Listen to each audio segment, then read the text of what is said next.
Iran war and Trump's tariffs are threatening what had been a resilient U.S. economy. A few short weeks ago, the U.S. economy seemed to be catching a summer break. The war with Iran appeared to be waning.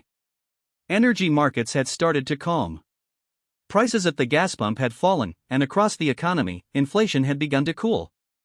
It amounted to a welcome respite for American families and businesses, which had weathered more than a year of shocks that began with President Trump's global trade war.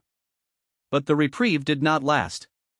A widening military conflict with Iran entered a dangerous new phase this week, spooking energy markets and sending global oil prices to $100 a barrel. The anxiety spilled into gas prices, which topped $4.10 a gallon in much of the country, according to AAA.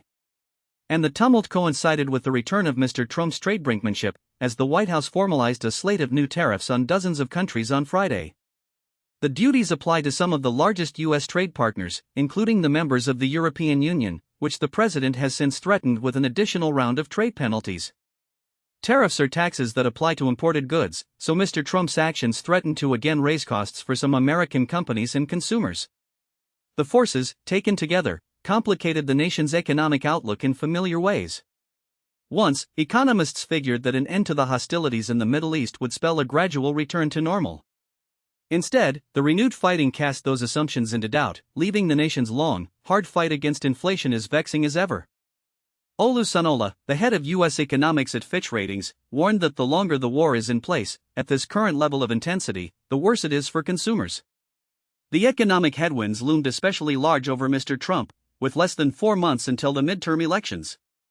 Yet at a rally in Marietta, Georgia, on Wednesday, the president seemed unfazed by the blowback from the war with Iran, a conflict he has repeatedly downplayed. Mr. Trump declared that inflation was way down, pointing to falling prices in June, before promising that energy costs in particular would come down, maybe lower than when we even started. He added, "But just give me a little time." Mr. Trump's comments framed the stakes for the economy as well as for the Republican Party, with voters growing impatient over the nation's economic course. Many have told pollsters that they are frustrated with Mr. Trump's agenda and unhappy with the state of the war. From the beginning, Mr. Trump has tried to shape the intervention as essential for national security, arguing that he had to prevent Iran from obtaining a nuclear weapon. His economic message has wavered in the process. That's the latest from the New York Times.